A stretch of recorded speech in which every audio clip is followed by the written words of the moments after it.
Hey, if you're wanting to sell life insurance fast and get up and running, then you need to watch this video. I'm going to give you everything you need to know to successfully start selling life insurance within the next 30 days, so let's get started. And make sure you stay to the end because we're going to talk about things that your agency, your IMO, will not want you to know and give you some really important tips from an unbiased perspective, mine, on what steps you can take to make sure you join the agency that's best fit for you.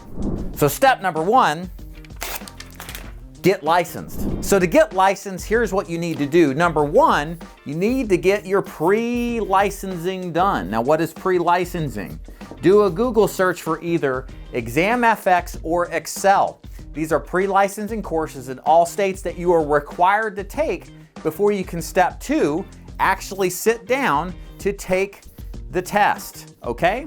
So to take the test, you're gonna have to do a Google search, how to take my life insurance test in your state, and you'll probably find a proctor like Pearson VUE or Kaplan. You'll schedule a time to go there after you get your pre-licensing done. You need a 70% to pass the license, and my recommendation to you is to study the pre-licensing exam questions over and over again until you pass within 80% or 90% of the time, then go actually take the test. Once you pass the test, number three is you actually have to apply for the license. And applying for the license is simple. You go to nipr.com or surcon.com. Your proctor will tell you exactly which site to use. They're going to background check you. They're going to make sure that your background is sufficient for the state's Department of Insurance. That whole process is probably going to take around 2 to 4 weeks, depending on how fast you study and how fast the state turns around the license. Number two, choose your product. Once you're licensed, the next step, if you haven't began the process, is to start looking at different life insurance products to sell. As an insurance agent, likely, if you want to be as successful as you can be, you'll pick to focus on one particular product only, not the bulk of the different kinds of life insurance products out there. So what kind of life insurance products are out there? Let's go over to the board and check them out. I'm going to give you the pros and the cons to both and what I would recommend for a new agent to do. So number one, in no particular order, is term insurance. So term insurance is the most popular type of life insurance product out there, and the systems that we see that sell term insurance effectively are mortgage protection type of life insurance sales and marketing models. So that's step number one. Number two would be IULs or Index Universal Life. There's a lot of chatter, a lot of popularity with these particular types of products that are out there. They're designed to be grow when the market grows, to protect against losses over time, to be a tax-free form of retirement. A lot of people are selling these. Then number three, of course, would be whole life, or what I would call in this case, final expense. So final expense is sold to seniors, people who are generally 50 and older, who are of lower to middle class income. It's a very big market because the baby boomers are retiring. Now, which one of these options do I think are the best, and what are the pros and cons? Well, first, let me take you through this. So the first option here is term. The nice thing about term is the policy sizes generally are pretty high. The bad thing about term is that the sales model of using mortgage protection is closely tied to the health of the real estate market. Right now, there's not a lot of real estate being sold in most markets, so what tends to happen is that the source of leads tends to slow down. So term right now, in the form of mortgage protection, is what most life insurance agents will sell, is not really a good deal. IULs are a great product. They can be significantly high sources of income, of commission, but the problem with IULs, in my experience, is finding a lead system that consistently puts you in front of quality prospects. Many times you sell IULs to your term leads, and in a sense, term leads are harder to find because mortgage sales and home sales are down. It tends to be a tougher market from a lead driven perspective, which is so important. We're going to get to that in a little bit later. So the last option here, of course, on the list is final expense. Now, I've been a final expense agent since 2011. I recruit agents into the final expense space. My agency, the DIG agency, have since 2013, so now more than 10 years. I love final expense because it's an easy product to start with. It's technically simple. It's not complicated like some other life insurance products are. It pays a great first-year commission. There are programs where even if you can't buy leads, you can get leads entirely for free. You can sell it in person, you can sell it over the phone, and it's a great one-call type of product. It's not a long sales cycle. So I'm a big advocate of final expense. In fact, that's where I think most new agents should seriously consider starting. Number three, choose your agency. Sadly, this is where a lot of agents honestly screw up. They find a great product to sell, but they don't understand how the agency system works. Again, stick with me to the end because I'm going to go into more detail about things you have no idea about that could greatly impact the success or the absolute failure of your stay in the life insurance business. But here's the thing when choosing an agency. Sometimes they're called IMOs. You see organizations call themselves an independent marketing organization, something like that. This is any entity, company that recruits agents to sell insurance. So keep that in mind as we talk about. There's a couple of factors that you need to consider and weigh of which is most important to you. So I'm going to educate you on what these terms mean, and then I'm going to give you the pros and cons. So the first one is the difference between being indie versus captive. So let's go over what each of these means. So indie is short for independent.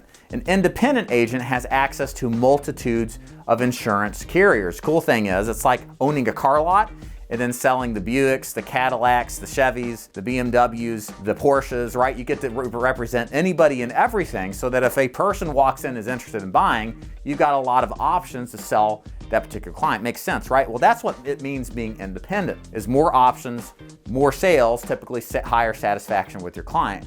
Whereas a captive model tends to be the opposite. It's where you only work with one option. It's like the dealership that only offers one particular brand. Sure, it can be easier to know one brand, but many times somebody may not want a Chevy, they may want a Honda. And you can only sell a Chevy, figuratively speaking, if you're captive as an insurance agent.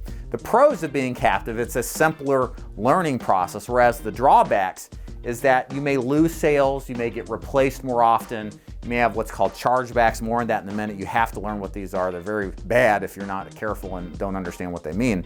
But the point is that you have to determine for yourself, do you care about selling one product? Is that a problem for you? Yes, it's simpler, but there's issues from a sales standpoint in keeping the business and even selling the business. Whereas an independent agent has more options, but now they're, in some sense, to a certain extent, a little bit more complicated, learning multiple carriers, multiple underwriting requirements, etc. So when you look at an agency, ask them, are you an independent agency with multiple carriers, or are you captive? And then ask them why. What's the pros of that? Listen to them and so they can tell you what they think and why they're positioned the way they are. Number two is how the leads structure works. Now, leads are the lifeblood of your business as a life insurance agent, so it's important to assess the quality of the lead program, assuming there is one. If there's no lead program, please run, because you're not going to have a success in this business. But it's important to know how leads work. So typically, you've got two different types of lead programs. You either have free versus buy your own. BYO, buy your own, right? So let's talk about the pros and cons of both. Total transparency here. I run an agency where we teach agents on final expense, in person or over the phone, to either get leads for free or to buy their own.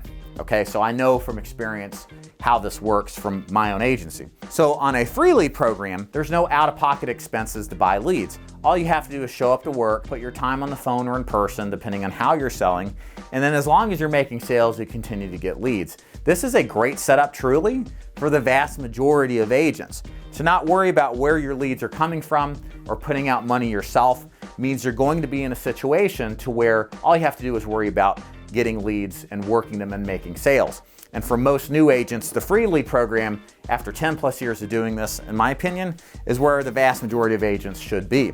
Now, your second option is to buy your own and to be responsible for buying those leads. How much do leads cost? $500 to $1,000 a week is the norm at my agency, kind of the same pretty much elsewhere in the final expense business. What's the upside to this? You're probably gonna get paid more at a higher commission level and net a higher income, arguably on paper, than you would with free leads. So if you're a really good agent and you're very productive, you might find the buy your own lead strategy is gonna make you more money than just getting them for free. The downside is you gotta have money, and it's not just you only have to have money to do this successfully, but you have to be comfortable spending it. And I'm telling you, most of you guys out there, if you've never run a business, if you've never been an entrepreneur where you've been responsible for payroll or putting out money every week, this is very stressful, okay? And so don't discount how much psychologically investing $1,000 every single week, even after bad weeks, will have on your brain.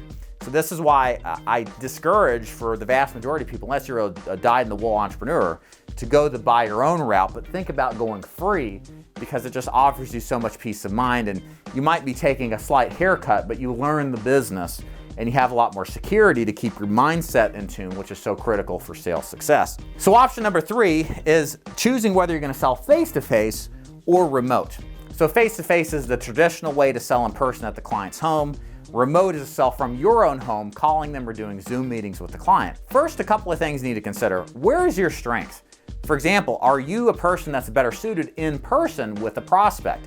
You get to see them, meet them eye to eye. You don't like the idea of staying at your house and the walls are caving in on you kind of thing. If you like the old-fashioned way of doing things, do face-to-face.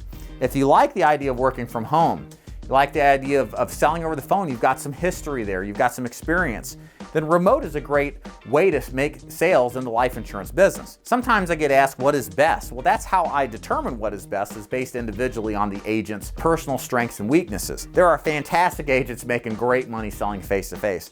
There are fantastic agents making great money selling remote. What we concern ourselves with at my agency, the big agency, is what's best for you?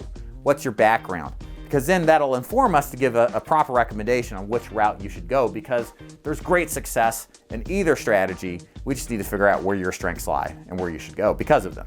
Now, the last thing to consider here is the organization or agency about sales versus recruiting. So here's the thing. A lot of the organizations that we're kind of getting into this last section here are not about recruiting you to sell insurance, they're about recruiting you to recruit other people. They're more in the vein of multi-level marketing. And you got to decide for yourself, are you joining an insurance agency to sell insurance successfully and learn how to and to consistently make money off of sales? Or do you want to join an MLM to then go find other people to recruit to duplicate the process and less of a concern about sales and more about recruiting? Again, if you're coming to this business and you want to sell insurance, but you join one of these recruiting-based agencies that are more MLM in nature, you're gonna have a dissonance and likely fail out of the business. So make your assessment on yourself. Do you wanna learn how to sell successfully? I hope you do. Then join an agency that's focused on training you, supporting you, providing you leads, great carriers, and ongoing consistent sales training. If you really are in the MLM thing, find the organization that wants you to do MLM. And number 4, avoid landmines. All right, if you've made it this far, you clearly care about your success and longevity selling life insurance successfully. We've now arrived at the landmines section. This is the part of the video that you won't hear from other influencers, that you won't hear from other recruiting organizations, because you need to know all the facts before you jump into this business. A couple of factors you need to understand. 95% or thereabouts fail out of the life insurance business within their first 12 months. That means 100 of you watching this, only 5 of you will be around in a year from now. And that's terrible, that's crazy. And there's a lot of reasons why. Probably chief amongst them, agents are recruited in under false pretenses. They're not told the full truth, which is why I do these videos to begin with. But there are other factors that you need to consider as you start to look at agencies and assess which one is going to be the best for you. So we're going to go over a couple of factors here that I find are the biggest reasons that agents fail out of the business and don't have a successful, financially lucrative business model. So the number one, of course, is they just choose the wrong agency, okay? A lot of it stems back to what we just recently discussed. They pick an agency that doesn't care about your success and your understanding and application of sales training techniques. Instead, they care about you asking anybody with a pulse to join the agency and then repeat the process. The problem with that is obvious, right? Like if you don't have the skills to pay the bills and you don't want to recruit necessarily because you don't have skills, why would you recruit? You don't have street cred. Then you're going to find yourself failing out of this business quickly.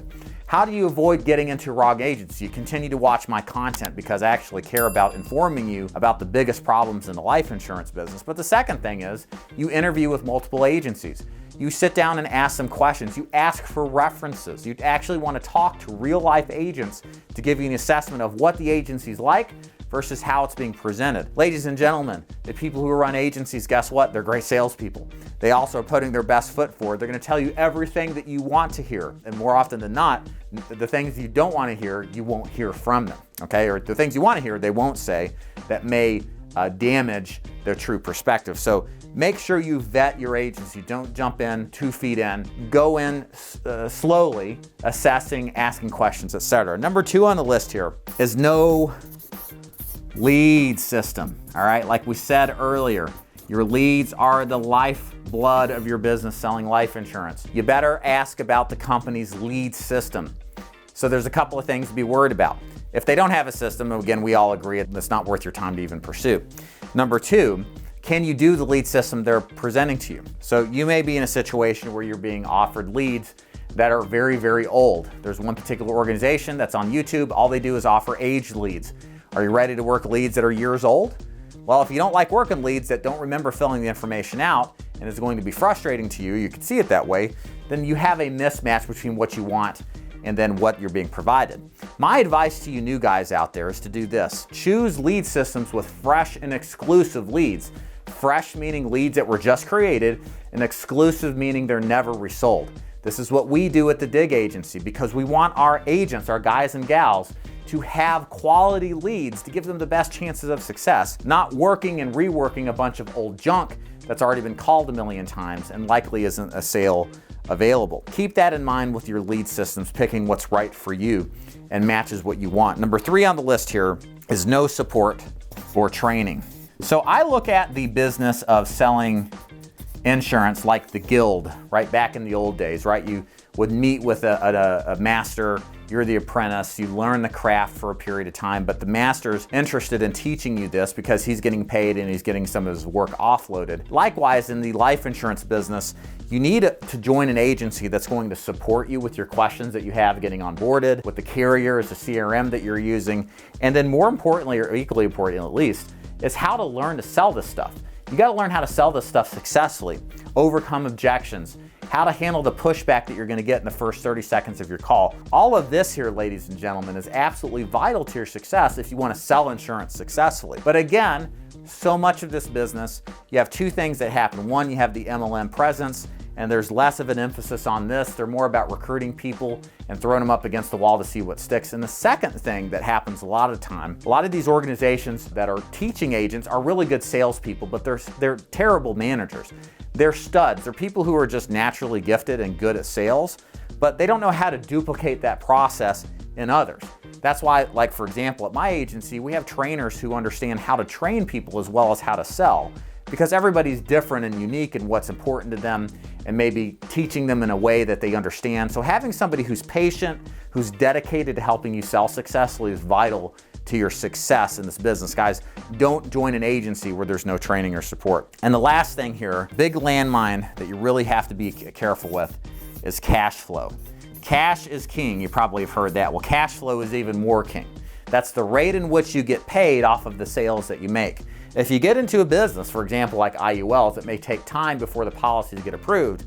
You may not see the cash that you need to sustain the business quickly. Again, this is why I like final expense, because the cash flow is days, if not a week or two max, to get paid from a final expense policy. The other thing to consider is that if you are in a position where you financially can't cash flow because you're buying your own leads, chances are you probably would be better doing a free lead program like the one we mentioned earlier, the Dig Agency's free lead program, instead, so that cash flow issues aren't a problem. I've been doing this for 10 years, and this is the thing that just strikes me as routinely why people fail out. They just run out of money.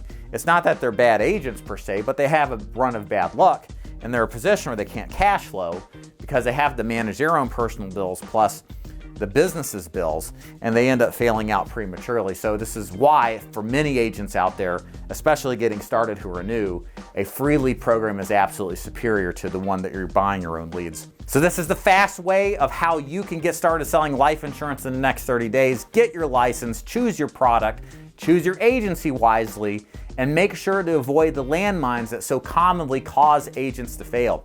If you enjoyed this video, like it and subscribe, and check out daviddufour.com if you're interested in selling final expense. We teach agents to sell in person. We specialize in teaching agents to sell over the phone. We have free lead programs and awesome training and marketing programs for you to be a part of. Go to daviddufour.com to learn more, and thanks for watching.